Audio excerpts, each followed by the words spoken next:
Hola, hola a todos. No tengo mi audífono acá, así que lo voy a ir a buscar y vuelvo.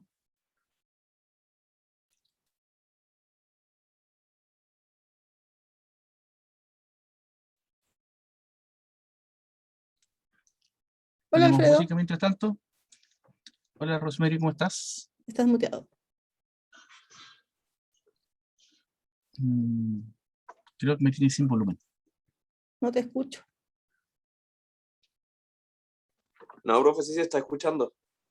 Voy a buscar mis audífonos y vuelvo, porque no te escucho.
¿Ahora sí?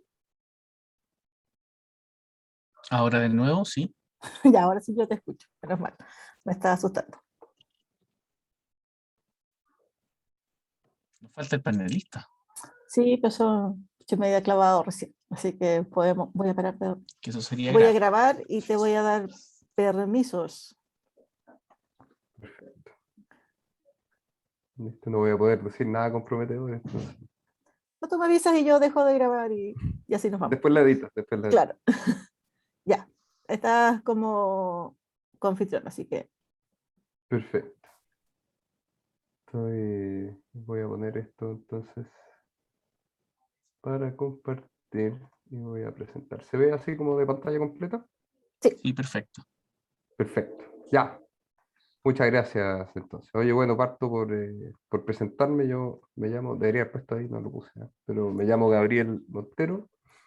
Soy ingeniero industrial de profesión, pero dedicado desde la tierna infancia a los temas de transporte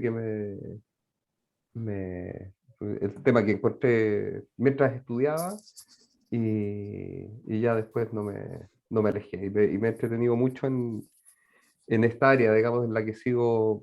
Básicamente lo que he hecho es ser consultor y asesor en temas de transporte para desarrollo de estudios típicamente para clientes públicos. Ahí es donde ha estado el foco. Trabajamos con privados también, pero mi rol ha estado mucho más en lo público, con clientes del sector público, y eso me ha llevado a, a familiarizarme y a entender o a tratar de entender el mundo de las políticas públicas en transporte, que tienen sus sabores especiales respecto de las políticas públicas en general. Entonces, Rosemary y Alfredo me pidieron que les contara un poquito de esas experiencias, entonces les voy a ir contando preparé una presentación que resume como una mirada bien general y que, como dice Alfredo, tiene este como carácter introductorio, así que si está en la parte de introducción del curso, pega.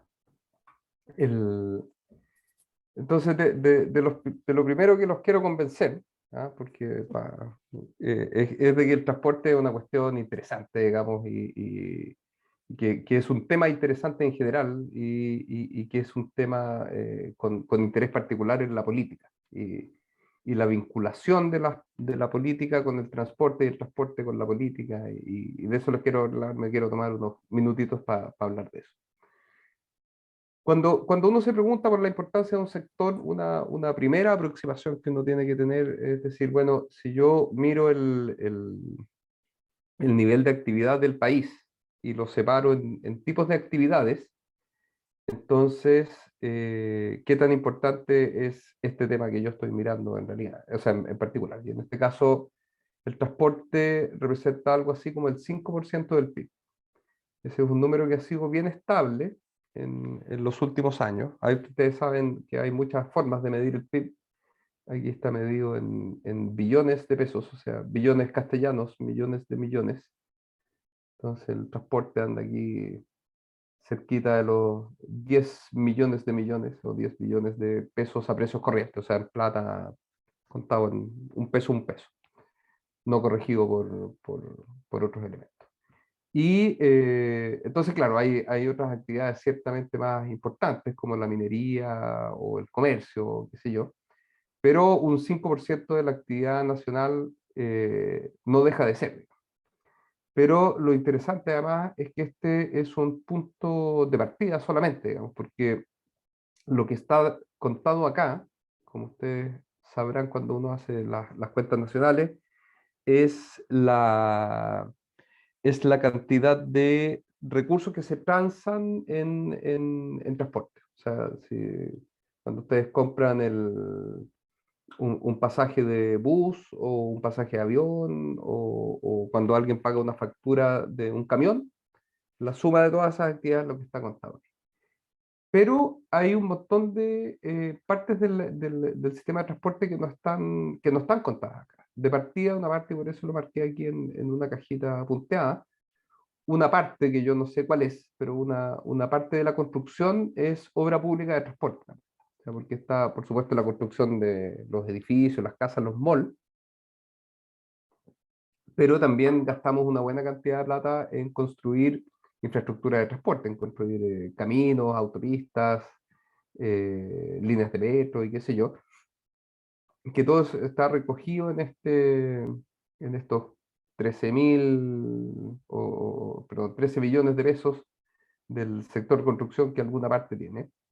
Y además pueden ustedes imaginarse que en varios de los otros sectores de servicios empresariales y servicios de comercio, por ejemplo, cuando uno compra gasolina, eso queda contado aquí en comercio, cuando uno le echa encima al auto, más que en transporte. Entonces, este número, que ya es importante, un 5%, que ya es un montón de plata, 10 billones de pesos, es además una cota muy inferior de lo que significa el transporte en nuestra economía. Eso ya hace que tenga interés en sí mismo. Cuando estaba preparando esta clase me quedé con este gráfico que es el del 2019 porque este es como el comportamiento estable. Ayer me puse a estudiar este número preparando la clase y resulta que si uno mira el 2020, pasando aquí rapidito 2019-2020 para que vean las diferencias, y ahora me quedo en el 2020. 2020 que fue un año muy raro, digamos, en pandemia, y que uno debiera sospechar que el transporte bajó, y en efecto, si ustedes se fijan, bajó. Ya antes estábamos como cerquita de los 8.000, algo cercano a los 9 billones, y ahora más bien cercano a los, no sé, será 7. Pero como relevancia dentro de la actividad nacional creció, digamos, o sea, la actividad decreció más que eso. Y hay hartas explicaciones. El transporte de pasajeros cayó mucho durante el 2020 por la pandemia, pero el tema del transporte de carga aumentó bastante también, digamos. Y entonces no tengo demasiado, no le he dado demasiada vuelta, lo armé ayer, pero es interesante ver cómo el transporte tiene un comportamiento raro en esta pandemia, digamos. Seguramente ustedes tendrán la experiencia de haber consumido mucho más transporte al menos en temas de transporte de carga el año pasado.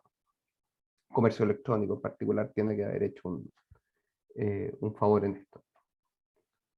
Ahora, esto es lo que uno puede contar en el PIB, o sea, son las cosas que están metidas en la economía y por las que alguien da una boleta, una factura y qué sé yo. Y entonces eso, como les digo yo, representa un piso mínimo. Otros efectos, y que hay buenas razones para pensar que son todavía más importantes en magnitud, son las cosas por las que no pagamos, en plata, y por lo tanto no tenemos una factura y por lo tanto no están contadas en estas cuentas. el tema del transporte, y eso lo van a ver y lo van a discutir seguramente en el curso que tienen por delante. Uno de los insumos que más consume el transporte, el menor transporte pasajero, es el tiempo de viaje. Si ustedes piensan que cuando se suben a un bus para viajar a algún lado, o se toman la micro para ir a la universidad, o se suben al auto, o se van caminando, lo que sea, digamos, posiblemente, y gastan una cantidad de plata en recursos. Por ejemplo, si yo me tomo un auto para ir a algún lado, entonces tengo que echarle benzina, ese auto requiere mantenimiento, y que yo tengo unos costos que esos sí van a estar metidos en las cuentas nacionales. Pero además yo tengo que colaborar con mi tiempo, que no se lo cobro a nadie, digamos, pero que el sistema de transporte lo consume igual.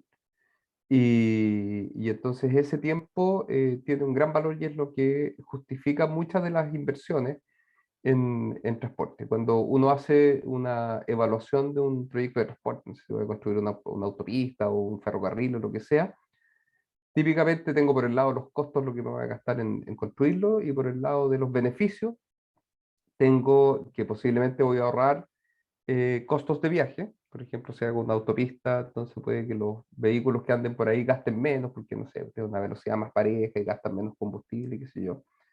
Pero el grueso de lo que yo voy a estar ahorrando es el tiempo de las personas que viajan.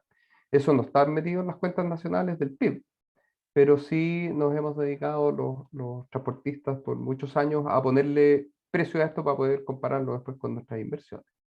Y les traje aquí, estos son los valores que se ocupan en el Estado. No voy a tener tiempo para detenerme en esto, pero tenemos todo un sistema en Chile para decidir las inversiones de transporte, en las cuales yo no nos quedamos con la idea, no construimos los proyectos por tincada, sino que hacemos detallados estudios de cuánto tiempo puedo ahorrar, y para ver si es que ese proyecto es rentable para el país, o sea, si la cantidad de plata que yo voy a gastar en hormigón y fierro que sea para construirlo se justifica, tengo que ver cuánto vale ese tiempo de viaje.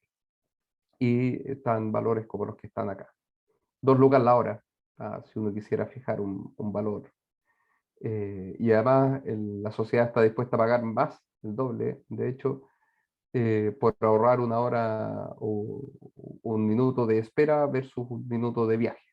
Ustedes tendrán la experiencia, si se imaginan en un viaje en micro, el tiempo que uno gasta, por ejemplo, esperando que pase la micro o caminando hacia la micro, es un tiempo más costoso para uno porque es más incómodo ese tiempo de espera que el tiempo de viaje.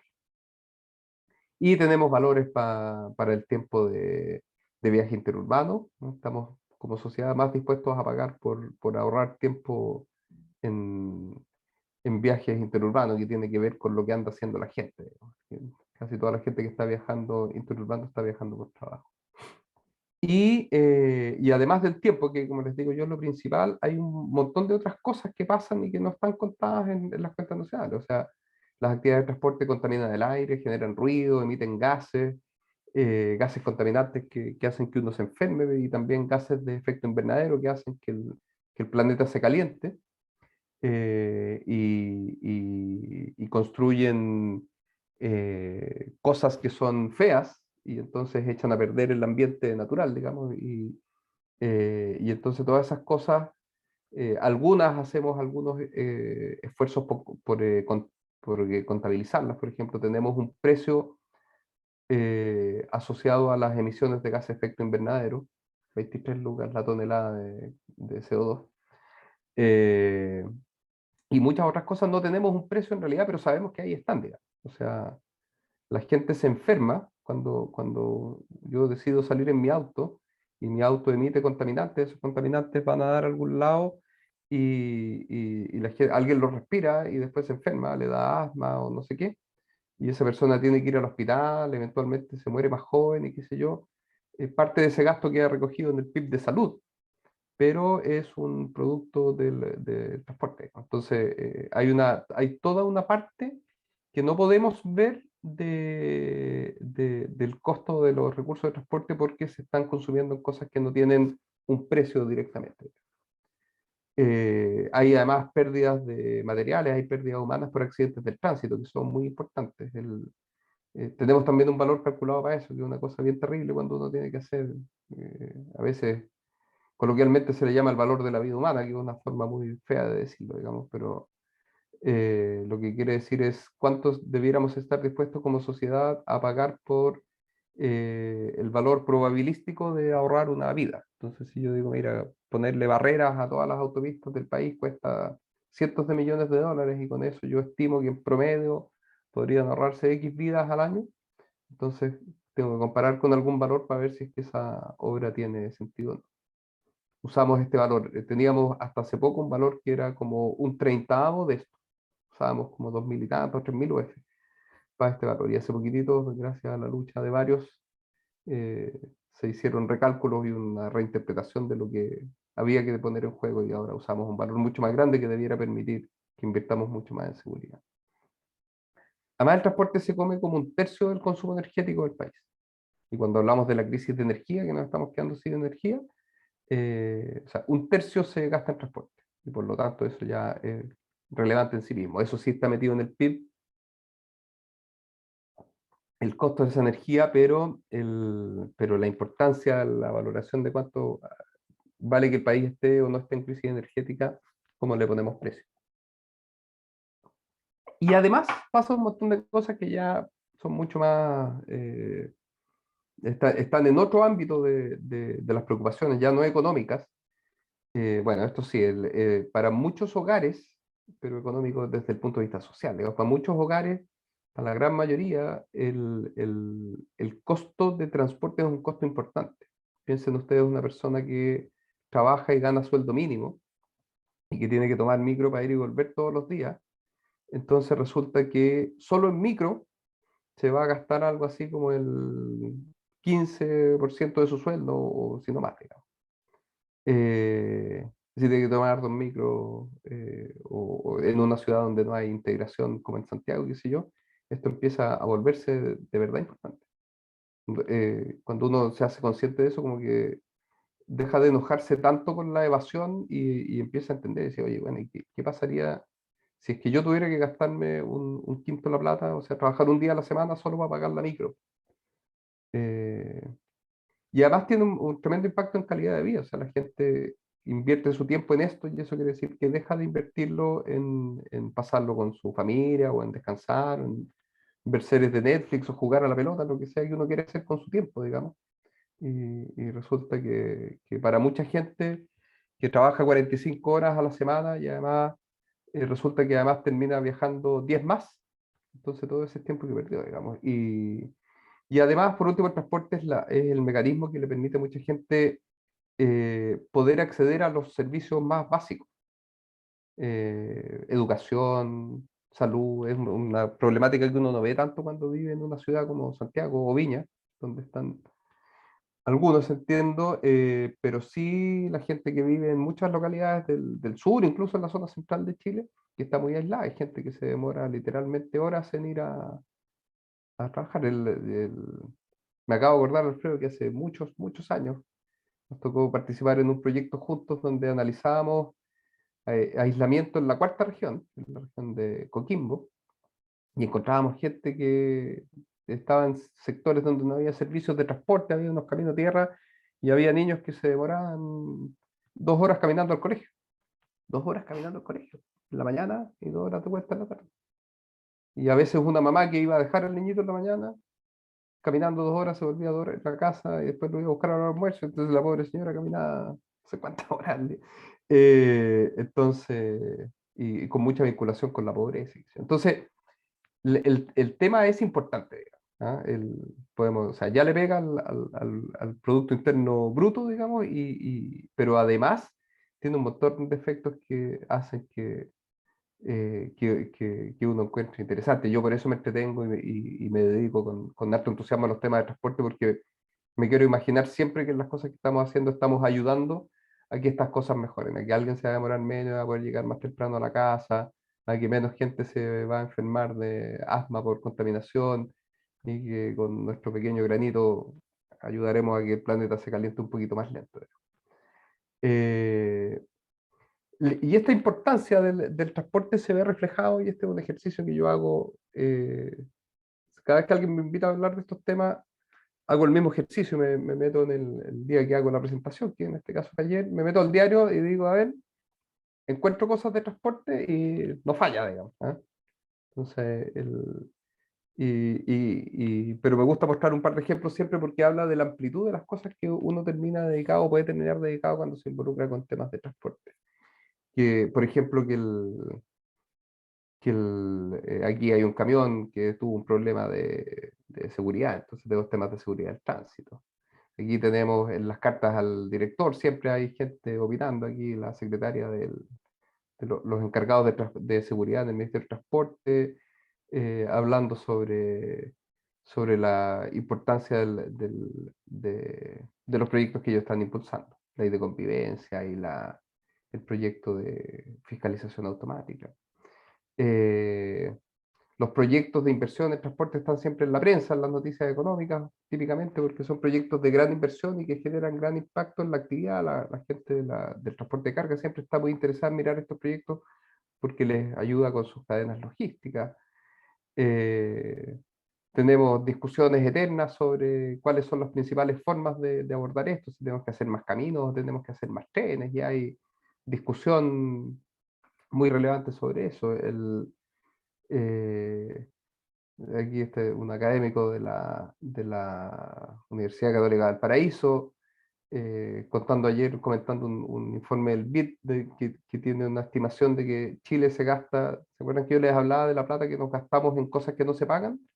Bueno, si uno considera ese tiempo de que nos gastamos en tacos en Santiago, o sea, la diferencia entre el tiempo que gastamos, si es que no hubiese tacos, o sea, que si pudiera llegar a todos los lugares en un viaje sin tacos, versus el tiempo que me demoro en realidad, y le ponemos esos precios que dijimos, entonces nos estamos gastando $1.000 millones en eso. O sea, es un cerro de plata, me conviene gastar plata.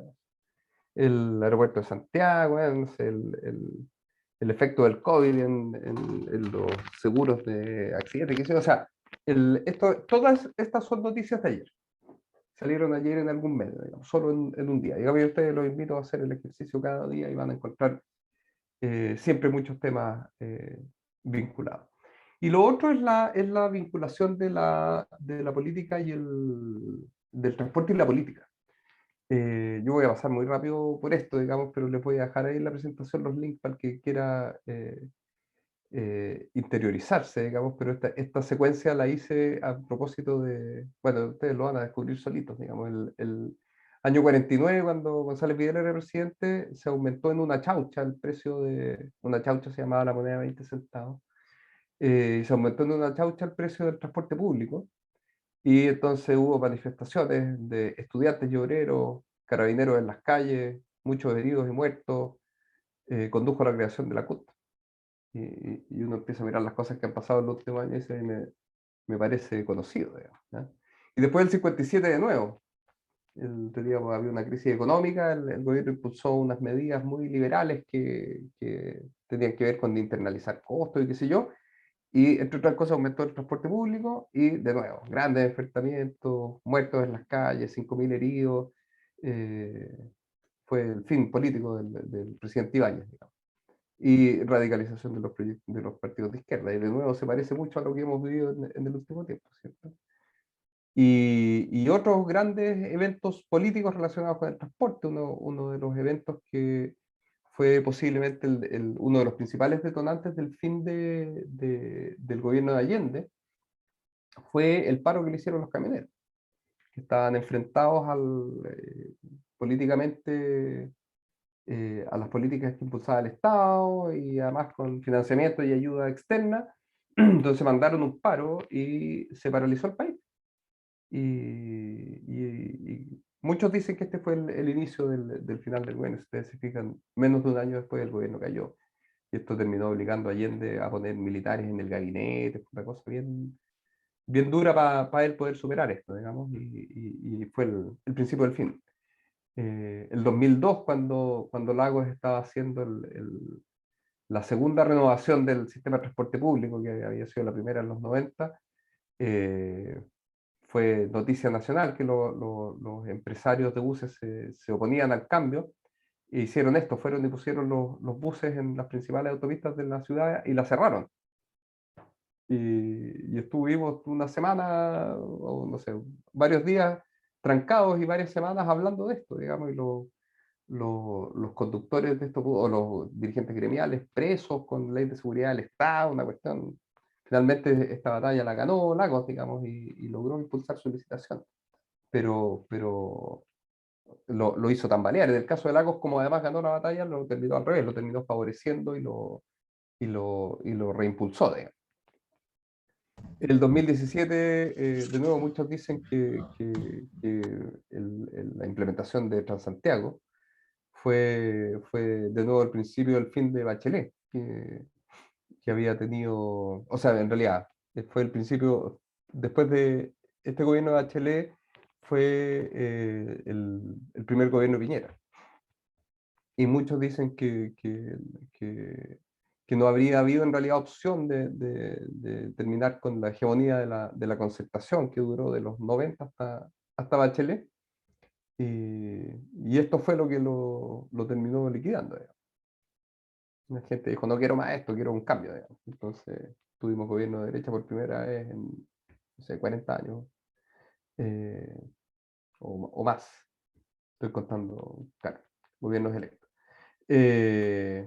Y después del 2019, para que vean que no es un problema de izquierda y derecha, digamos, subió el precio 30 pesos en Transantiago y fue, está bien, no serán 30 pesos, serán 30 años, lo que ustedes quieran, digamos, pero el que detonó, igual que en la revolución de la Chaucha y la batalla de Santiago, es el aumento de Transantiago. Y terminamos, o sea, fíjate, subimos la micro y terminamos en un cambio constitucional. ¿Ah?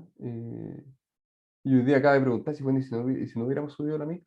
Yo creo que la pobre ministra se lo pregunta todos los días porque tuvo mucha. Viste, aquí es donde tenéis que pagar, Mary, pero el, el, el ministerio, o sea, nadie se sospechaba lo que venía, digamos, pero cuando ellos vieron que tenían que subir la tarifa, la decisión interna del ministerio era no hacerlo, pero no tenían herramientas legales y tuvieron que lanzarla igual y vino todo. Y entonces uno se pregunta hoy día, oye, ¿será que habríamos pasado por esto mucho más fácilmente sin este? Entonces, el transporte y lo que pase y lo mal que lo haga, puedo terminar pegándole mucho a la vida en general, o sea, a todo el sistema político. Y eso es algo que hay que tener muy presente, digamos. Yo recuerdo alguna vez en una asesoría que estaba haciendo en Panamá, le he dicho a mis clientes allá, decirle, piensa bien lo que estás haciendo, porque si tú le empeoras mucho las condiciones a la gente, lo que vas a tener es a las hordas de gente con antorchas afuera de tu casa queriendo quemarte. Carlos, ¿tienes la mano arriba? Por favor. No sé hace Sí, cuánto sí, es rato que lo tenías arriba, perdón. No, sí, hace poco. Dale, Carlos. ¿se me escucha, profe? Sí, sí, Sí. perfecto. No, es que tenía una duda pequeñita en realidad por el tema también de la alza del metro casi siempre. Porque siempre se da como la excusa de que, no sé, subía el precio por la benzina que subía, el alza del combustible, pero al fin y al cabo el metro tiene un sistema eléctrico, pues, no es un tema de benzina y el alza siempre como que al final y al cabo aplicaban, no sé si oferta o demanda o qué, pero si usted me podría explicar el tema de por qué siempre se daba esa alza injustificada prácticamente. Po. Si siempre decían que era como por la benzina y al final terminan subiendo igual y no es un sistema bencinero el metro. Perfecto. Sí, es buena la pregunta. O sea, lo primero que tengo que decir que o sea, hay una relación en primer lugar porque efectivamente la energía, tú sabes que una proporción de la energía cada vez menos, por suerte, una proporción de la energía eléctrica se produce con petróleo también, digamos. Entonces hay un efecto directo. Pero además, cuando se diseñó Transantiago, una de las cosas que en realidad se diseñó a mi gusto con una buena astucia, digamos, porque hasta antes de Transantiago la tarifa de transporte era resorte de, no, voy a ir más atrás. Antes de los buses amarillos, la tarifa de transporte era una cuestión que en el fondo era básicamente impuesta por las líneas, el privado. Y después, cuando se pusieron los buses amarillos, se reguló la tarifa. Y entonces dijimos, ya ahora la tarifa la pone el Estado, pero yo me compro un problema si soy el Estado, porque como a la gente no le gusta que le suban la micro, entonces se me va a convertir en un problema político los aumentos de micro, de precio de la micro. Entonces se establecieron unas reglas muy fijas de actualización. Se armó un polinomio, entonces dice, mira, la tarifa es X y además indexado a cómo sube el precio de la mano de obra, el precio del combustible, el precio del dólar y qué sé yo. Y cuando iniciamos Transantiago se mantuvo como el enfoque con las fórmulas distintas, pero además resolviendo un equilibrio de sistema, porque como los buses y el Transantiago están, o sea, los buses y el metro están integrados en este sistema que llamamos Transantiago. La gente tiende a decir el Transantiago solo los buses, pero el Transantiago es el sistema integrado que incluye al metro y a los buses. Y entonces todo es parte de un mismo sistema. Entonces, si es que aumenta la tarifa del combustible, por ejemplo, sube el costo del sistema y por lo tanto hay unas reglas de cómo distribuirlo entre los distintos actores, incluyendo al metro. Entonces, efectivamente, cuando sube el costo de mantener, de operar los buses, va a subir también el metro. Y pasaría al revés, si es que sube la energía eléctrica, también subirían los buses, digamos, porque van. Y en el otro sentido también. O sea, si bajan, van solidariamente. La regla es compleja y sofisticada, digamos, pero es. Pero es interesante la pregunta además porque me permite contarles, yo sé, siempre se me da el tiempo en esto, pero el, el diseño de esto era, hagamos que sea una regla estricta, que la aplica a un grupo de gente, pero que tiene un marco muy fijo para que no sea un problema político. Y que parecía un muy buen diseño, a todos nos parecía muy buena idea, pero aquí efectivamente la atadura que no permitió al ministerio hacerlo porque estaba atado, decía, estas son las reglas y no las podía incumplir, y la regla obligaba a subir. Y entonces, claro, uno puede evitarse el problema político, pero hasta cierto punto, ¿no? Hay un momento en que la única salida es política. Y en ese momento lo habría sido y la ley se cambió después de esto para que el ministerio pudiera atajar alzas de transporte. También podemos hacer muy buenas políticas de transporte. Y tenemos harta historia de eso en Chile también, digamos. En particular en los 90 y principios de los 2000 hicimos cosas muy buenas. Teníamos un muy mal sistema de puertos, por ejemplo, en el país, donde teníamos una empresa estatal única que atendía al país completo. Y entonces hubo una política que se trató de separar esas empresas, y entonces ahora la empresa de transporte de portuaria de Valparaíso y la de San Antonio, por ejemplo, son dos empresas distintas y compiten y tratan de tener mejores servicios y mejores tarifas para poder atraer más naves. Y eso ha hecho y además permite que liciten o subcontraten ciertas partes del servicio, y eso ha hecho que tengamos gran eficiencia en el sector portuario, que no, muchos entusiastas dicen que estamos a niveles europeos. Dime, Sergio. Pero una consulta desde el punto de vista de la satisfacción de la demanda, ¿el Transantiago fue una mala política? Entendiendo que, por ejemplo, no sé si con la demanda y el crecimiento demográfico que hay ahora, las micro amarillas suplieran la demanda que había. Sí, bueno, esa es una pregunta súper compleja de revisar, digamos.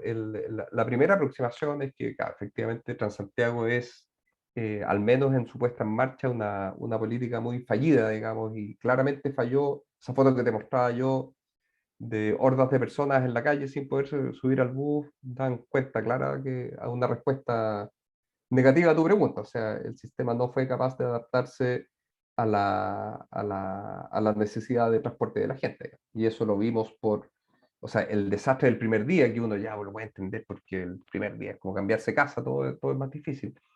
Pero después por mucho tiempo, digamos, y hubo problemas de cómo diseñamos la flota y con cuántos buses tratamos de atender, lo que sea.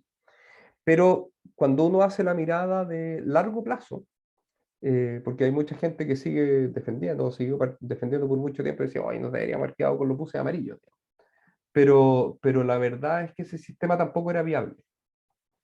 Claro, es Y es que por lo mismo, porque creo que hay una romantización de la micro amarilla, siendo que de haber sido tan buena, se hubiera mantenido. Claro, a eso voy. exactamente, el sistema de buses amarillos tenía muchas fallas. Ustedes no se acuerdan seguramente, eran muy chicos o ni habían nacido. Pero claro, eran buses en muy mal estado de desarrollo, o sea, de mantenimiento, con mucho deterioro. Eh, Gente que tenía accidentes de los buses por ese mismo motivo, buses muy contaminantes. La tarifa, o sea, si hubiésemos seguido con las reglas tarifarias que regían a los buses amarillos, hoy día el Transantiago en vez de costar 7,20 costaría, no sé, 1.200. Y, y claro, tendríamos un mucho peor sistema de transporte si no hubiéramos hecho el cambio. Transantiago quedó atado también a una muy mala evaluación y han sido víctimas de esa mala implementación del 2007. Al punto que un dato que siempre me gusta comentar porque es interesante es que cuando tú le preguntas a la gente, dice, ¿cómo es Transantiago? Entonces la gente dice, ah, re malo, ¿ah? Y le pongo nota 4, no sé. Pero después cuando los separo, resulta que los usuarios de Transantiago lo evalúan mucho mejor que las personas que no usan Transantiago. Y es porque nos quedó en la cabeza el desastre, digamos. Hay algunos entusiastas, próceres de esta ocupación, que yo los he escuchado decir que Transantiago es, por lejos, el mejor sistema de transporte público en América Latina hoy día. Y efectivamente, según el indicador que uno quiera mirar, eso es cierto en varios indicadores. Eduardo. Hola, profe, una consulta con respecto a lo que hablaban. Con respecto a la calidad de servicio del metro y a lo que pasa hasta el día de hoy, por ejemplo, en la línea 1 en hora punta, que es prácticamente terrible estar ahí a esa hora, cómo se junta la gente y todo lo que pasa, la cantidad de accidentes que hay también. ¿Eso se puede arreglar de alguna forma o estamos condenados, ya sea por la sobrepoblación que hay en la ciudad, sobre todo en la zona centro, o hay algo con lo que se podría trabajar eso? El- de nuevo, una muy buena pregunta. Y lo que pasa es que el hacinamiento de la mañana en el metro el- es una muy mala noticia, digamos, para los que andamos en metro, pero también es una muy buena noticia. Y entonces la pregunta interesante es más profunda y es decir, ok, ¿yo qué quiero del sistema de transporte? Yo quiero un sistema de transporte barato, porque si lo que quiero es un sistema de transporte barato, y que es la forma coloquial a lo que en economía le decimos un sistema eficiente. Si yo quiero un sistema eficiente, entonces efectivamente tener el sistema operando en su máxima capacidad es muy buen negocio. O sea, no quiero decir negocio en el sentido de que el metro gane plata, el metro es una empresa estatal, ustedes saben. Pero en el fondo, un metro más aliviado seguramente sería un metro más caro. Y entonces, si mi objetivo es solamente económico, entonces yo te diría que tenemos un muy buen metro y no habría mucho argumento para arreglarlo. Pero lo interesante, y les quiero discutir de eso en un par de láminas más, es que a medida que nos hemos ido sofisticando, o creciendo económicamente, o lo que sea, o tomando conciencia de cosas distintas como sociedad, le hemos ido incorporando nuevos requisitos, nuevas exigencias al sistema. Y hoy día sabéis que en realidad yo no quiero solo un sistema barato, quiero el sistema más eficiente que pueda tener, pero tengo algunos mínimos. Y por ejemplo, tener 7 pasajeros en un metro cuadrado de metro supera mi mínimo. Tenemos, así como yo les mostraba que yo puedo valorar el tiempo distinto según si la gente está esperando o andando en el sistema de transporte, hay harta investigación que muestra que la gente, o sea, en el fondo, un ciudadano promedio preferiría demorarse más y andar en un nivel de ocupación razonable en el metro a llegar más rápido pero apretado. Y entonces la pregunta interesante ahí es, ok, ¿cómo yo pondero las dos cosas? Porque claramente tengo un conflicto. O sea, yo puedo llevar, por ejemplo, no sé si alguno de ustedes es de Santiago y ocupa la línea 4. La línea 4 podría, y que se llenan los trenes en la mañana, pero esos trenes podrían no ir llenos.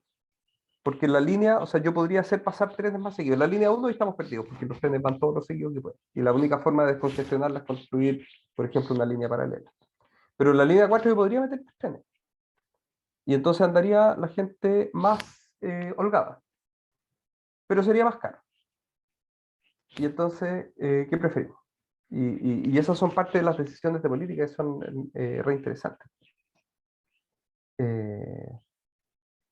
Pero sí, La forma técnica de arreglar el problema es con una construcción de líneas paralelas, porque el metro ya está colapsado, o sea, ya está en su tope de capacidad. No puedo pasar trenes más seguidos ni puedo poner trenes más largos. Y no es factible por temas técnicos, ya se los podrás explicar con más tiempo en el resto del semestre, pero no puedo hacer este sistema de líneas expresas que tengo en la línea 4 y la línea 2. Bueno, otras cosas que hicimos bien en Chile es la política de concesiones de infraestructura. Hasta antes de los 90, toda la infraestructura pública que se construía en Chile era con financiamiento estatal, y el Estado tiene un presupuesto limitado y por lo tanto alcanza a construir una cierta cantidad de infraestructura nomás.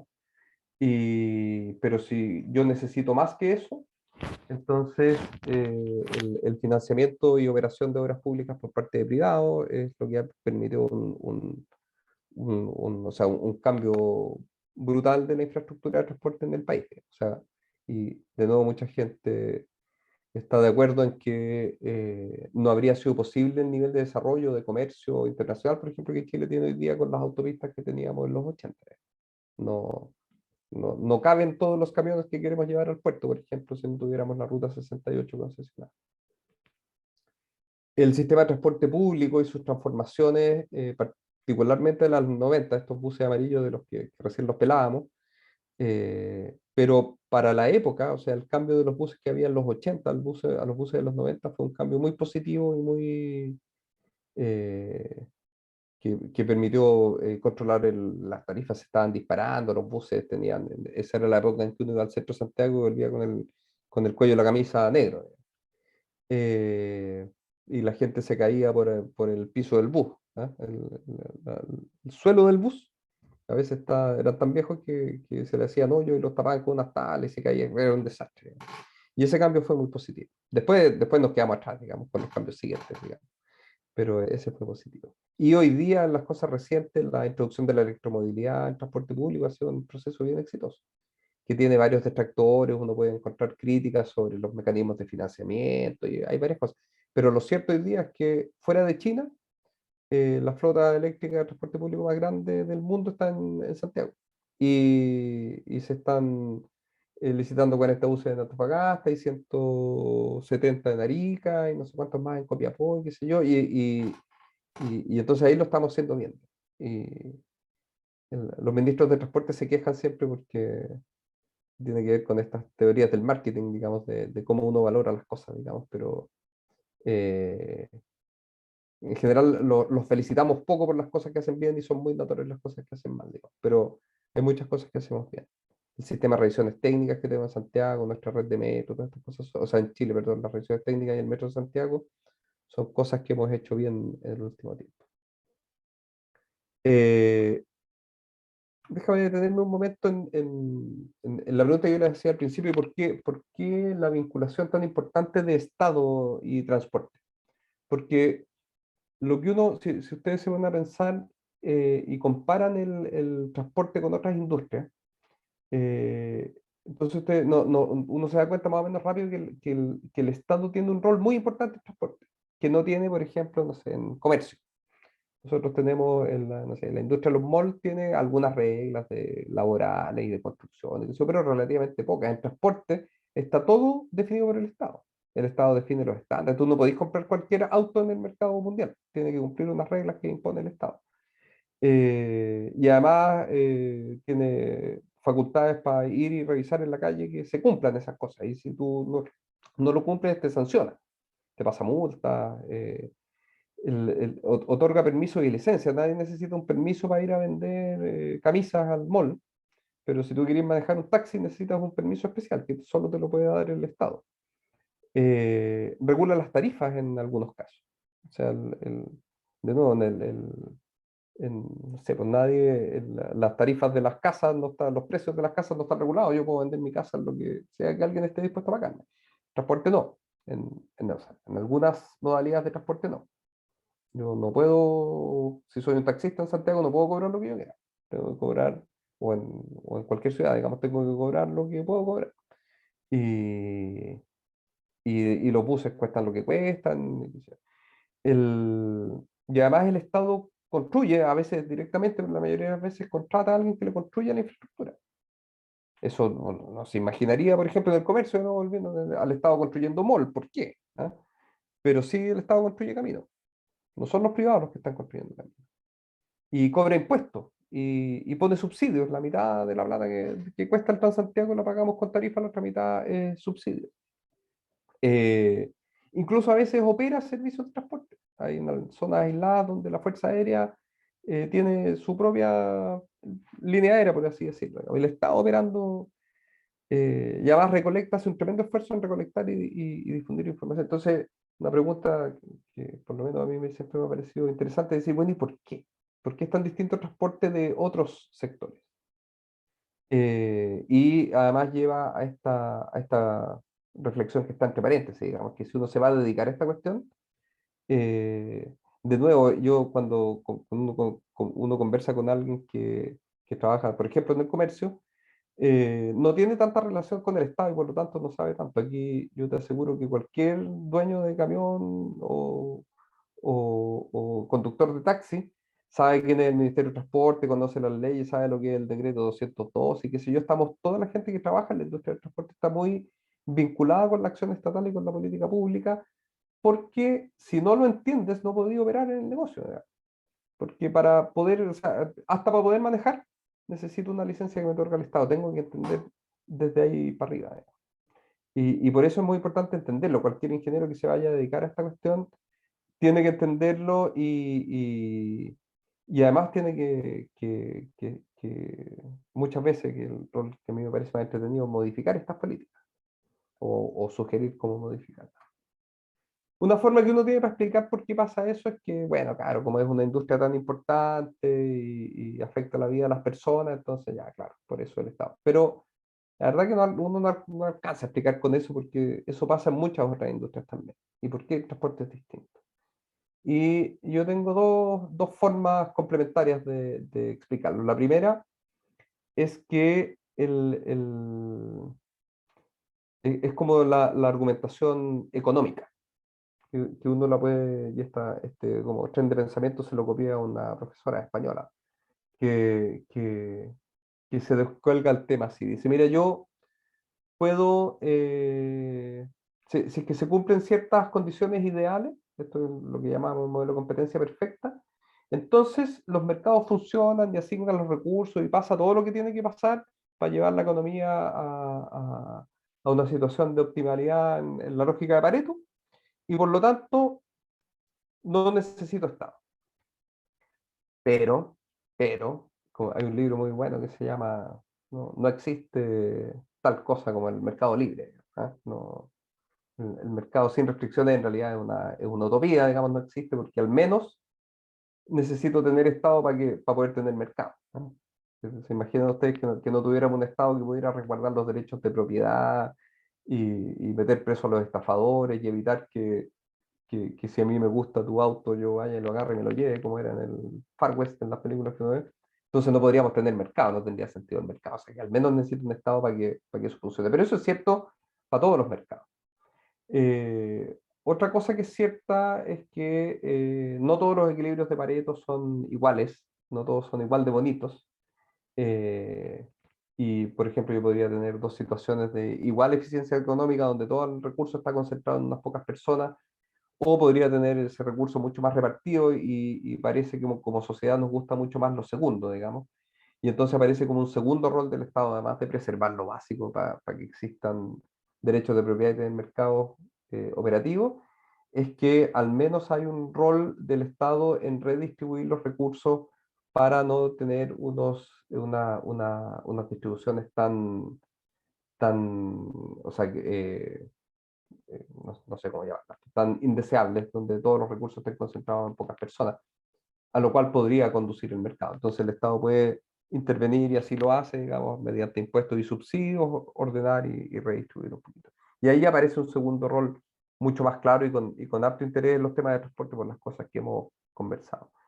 Pero donde es más brutal, o sea, donde en lo que hace al mercado de transporte muy distinto respecto de los otros mercados, es que estas ciertas condiciones que yo les puse entre comillas acá, que llamamos las condiciones de competencia perfecta, la verdad es que el transporte la mayoría o sea, todas estas condiciones de mercado tienen hoyos más o menos grandes.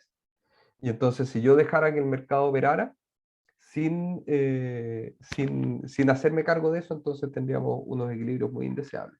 Cuando, cuando en Chile, en la época de la dictadura, se impulsaron muchas políticas de liberalización, porque veníamos de un mundo que era todo contrario, estaba todo controlado, y liberalizamos todo. Entonces, llegamos a un efecto, a unos equilibrios muy malos. Y, y déjame hacer solo, me voy a pasar muy rapidito por esto, digamos, pero cuando hablamos de los fallos de mercado, estamos hablando de todo esto, o sea, fallos en la competencia, o sea, cuando tengo monopolios, por ejemplo. Fallos de información, cuando la información no es pareja y no toda la gente puede tomar decisiones con la misma información.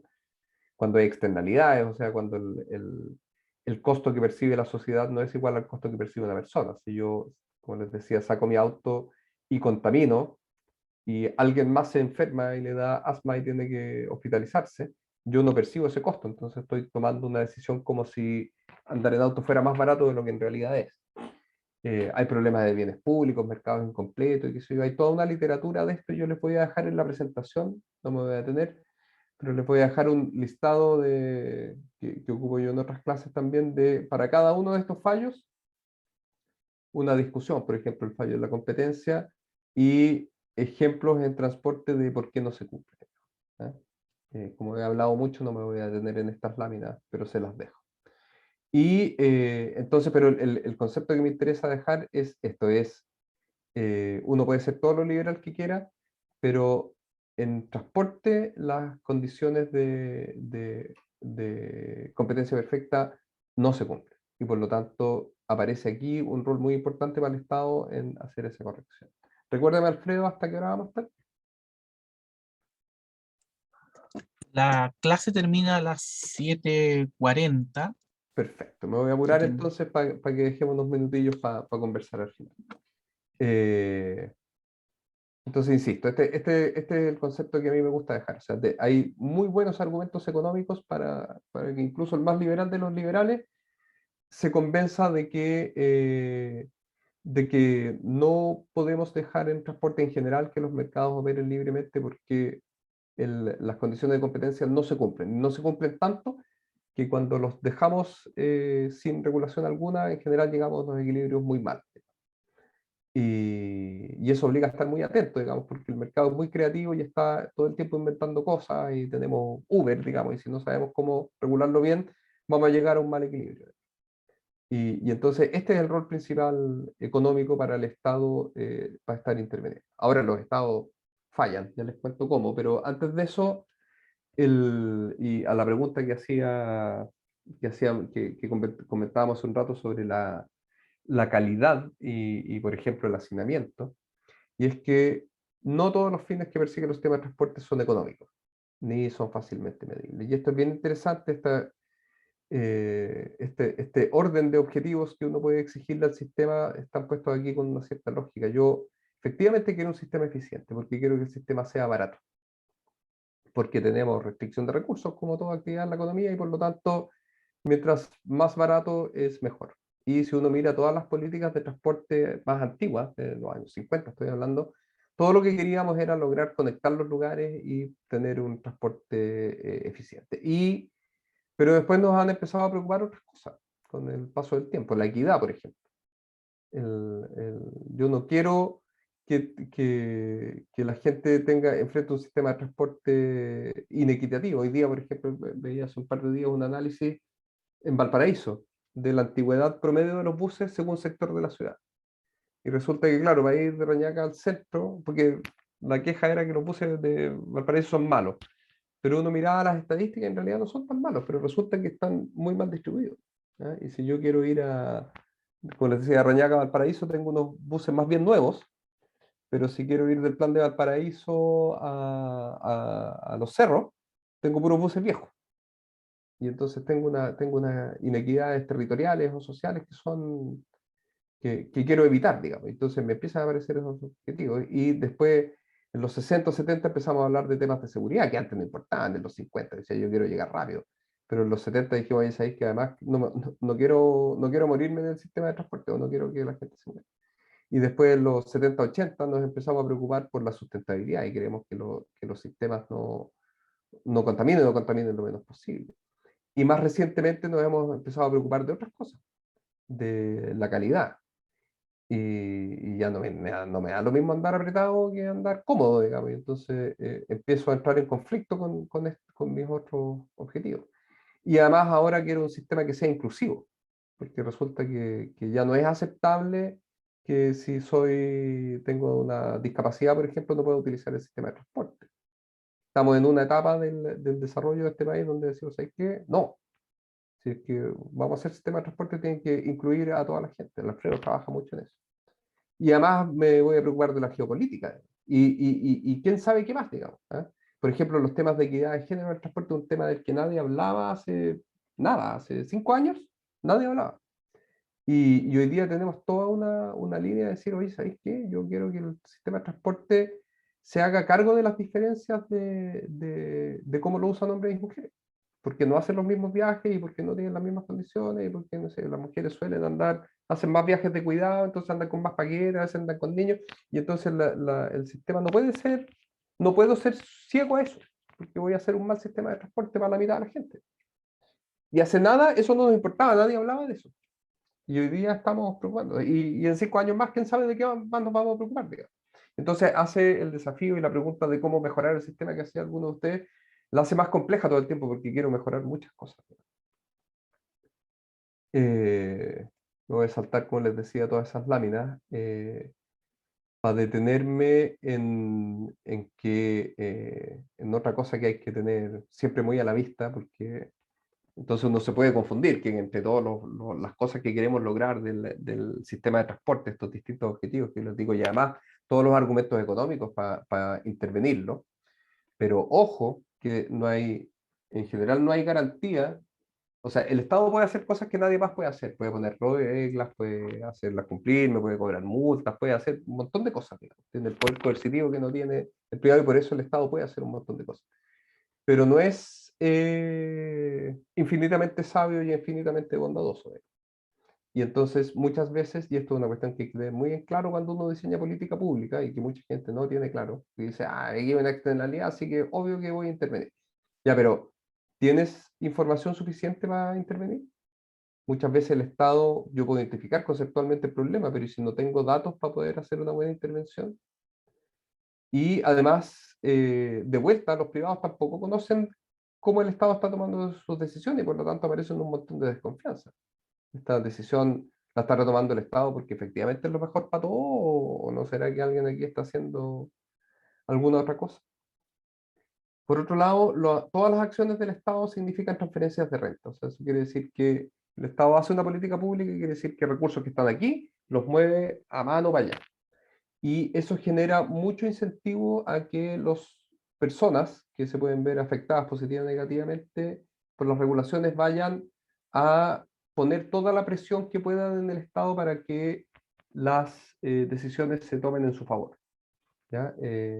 Y entonces tenemos riesgo de captura y corrupción. Corrupción, fíjate, definitivamente es la acción malvada de alguien que va y le paga a un político para que haga mal su pega, o sea, que no defienda a la ciudadanía, sino que me beneficie a mí.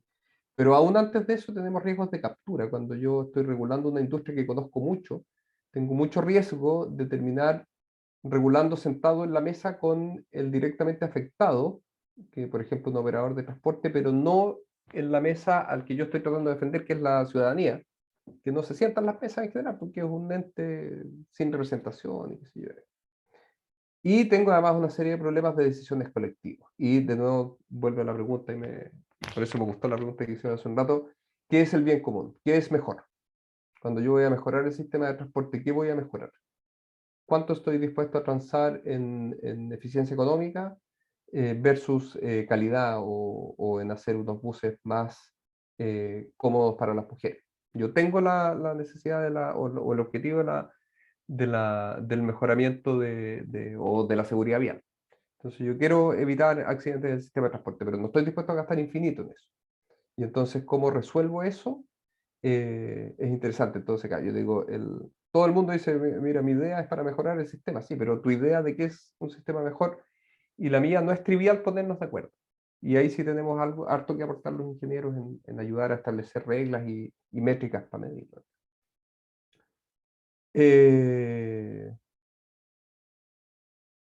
Muchas veces las mejores reglas entonces tienen que ver con esto, las mejores políticas, estimular la competencia, o sea, no tratar de armar todo de nuevo, sino que a veces con unos pequeños ajustes yo puedo hacer que volver a replicar situaciones de competencia perfecta. Esto no es competencia solo de que unos compiten con otros, sino que me refiero al modelo de competencia perfecta. Si yo entrego información al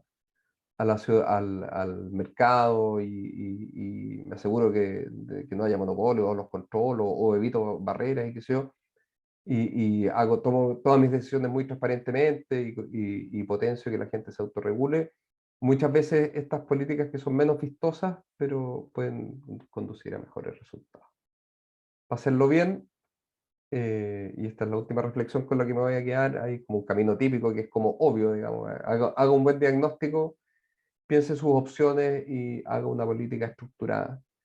Y mire primero el problema y luego la solución. Esto que parece obvio, muchas veces no pasa. Por cómo tenemos organizado nuestro Estado, la mayoría de las personas parte pensando en la solución, porque si yo trabajo en la dirección de vialidad, entonces yo el único instrumento que tengo para resolver problemas es hacer caminos, y por lo tanto voy a pensar que siempre los problemas se arreglan a punta de caminos. Y si soy la unidad de subsidios, voy a pensar, entonces, ¿cómo hago para poder plantearme una solución integral que mire el problema? Yo digo, oye, ¿sabéis que tengo problemas de accesibilidad a las escuelas en la cuarta región? Como les comentaba hace un rato. Y entonces, ¿qué tengo que hacer? ¿Tengo que hacer un camino? ¿Tengo que subsidiar un sistema de transporte público? ¿O quizás tengo que hacer más escuelas? Y poder mirar ese problema de forma integral es donde muchas veces fallamos, digamos. Y entonces la invitación siempre es eso, es a entender bien cuál es el problema que estoy proponiendo y de ahí definir con el mejor detalle mi política pública. Corrí un poquito para dejarnos al menos que sean 4 minutos para conversar al final. Eso es lo que tenía yo para contarles, Alfredo. Brillante, Gabriel. Es que además a nosotros nos gusta este tema, entonces llevamos tantos años hablando lo mismo, quizás Han pasado demasiado. cosas nuevas, así que no, Sí, pero no es siempre lo bueno, mismo. Pero igual a mí me emociona. Es terrible. No sé si tienen preguntas a los chicos. Han estado tan silenciosos. Levanten la mano o ocupen el chat sientan como salir quieran. a intervenir.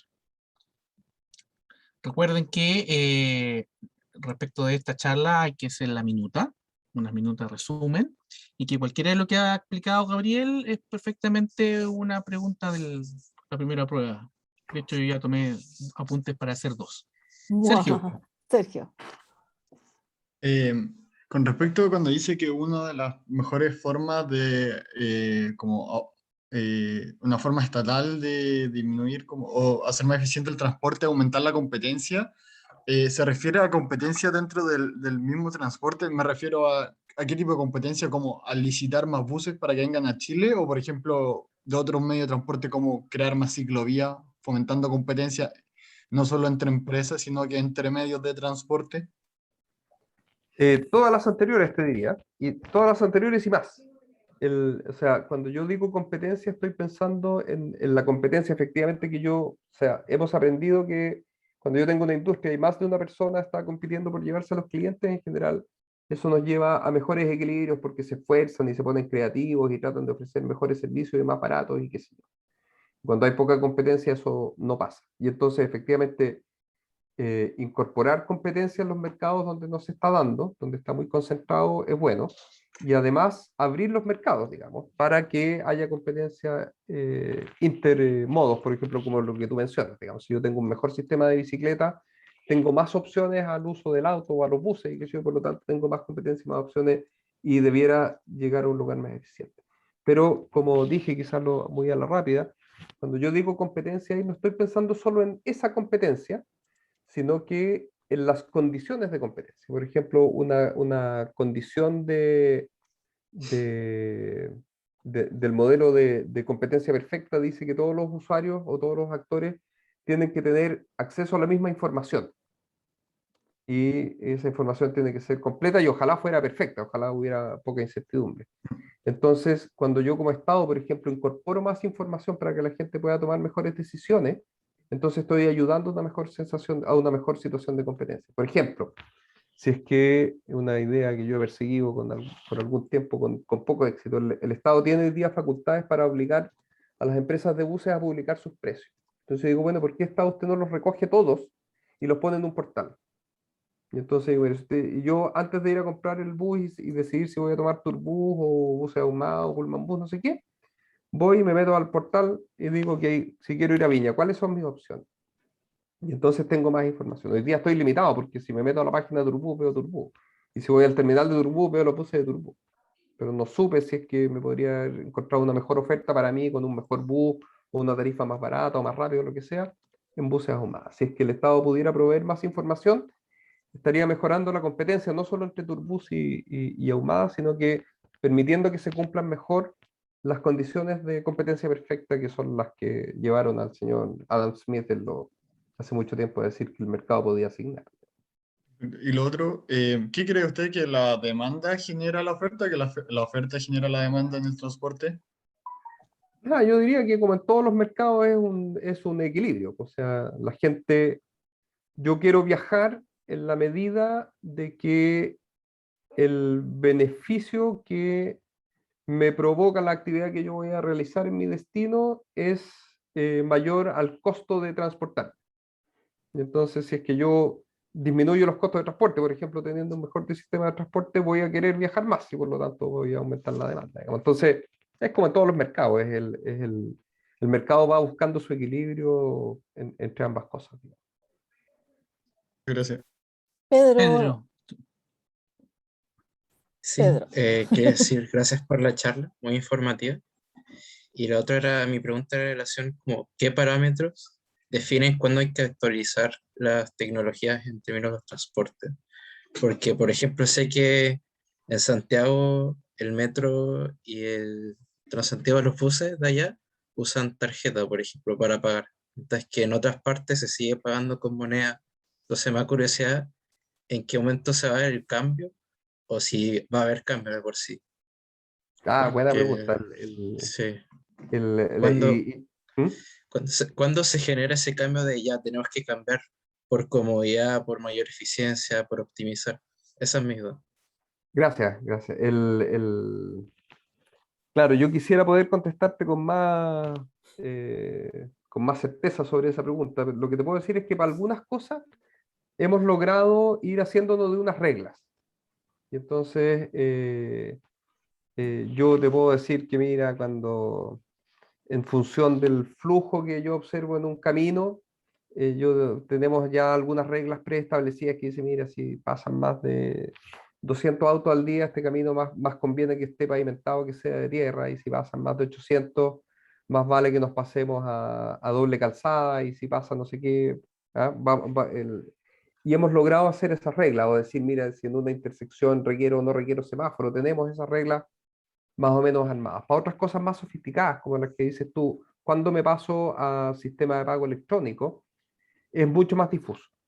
Y más bien lo que te diría yo que va pasando es que ocurre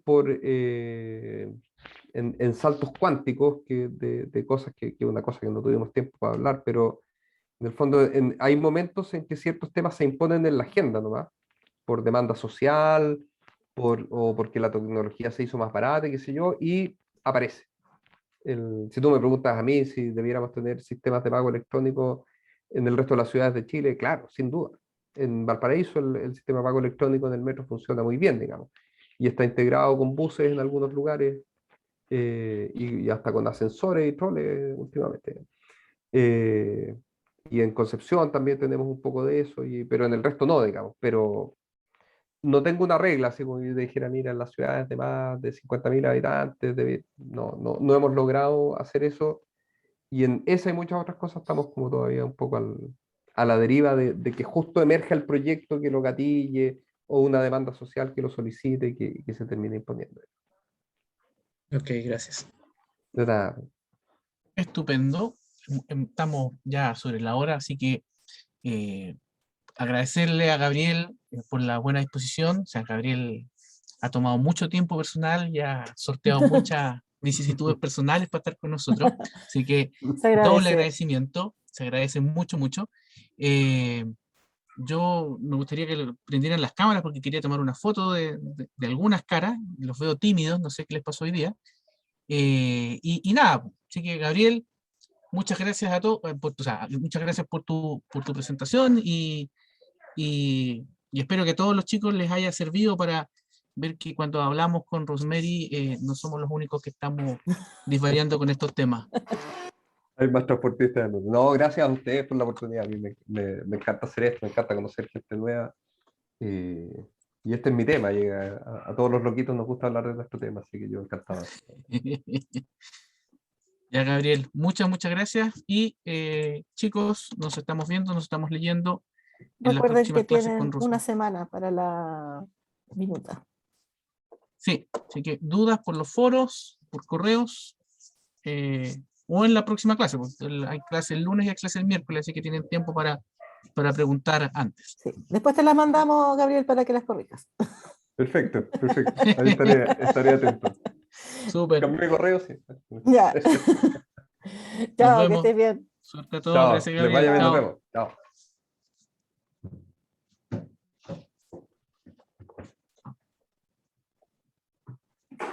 Chao, gracias.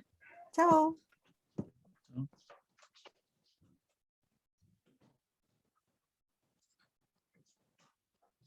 ¿Comentamos algo o cerramos?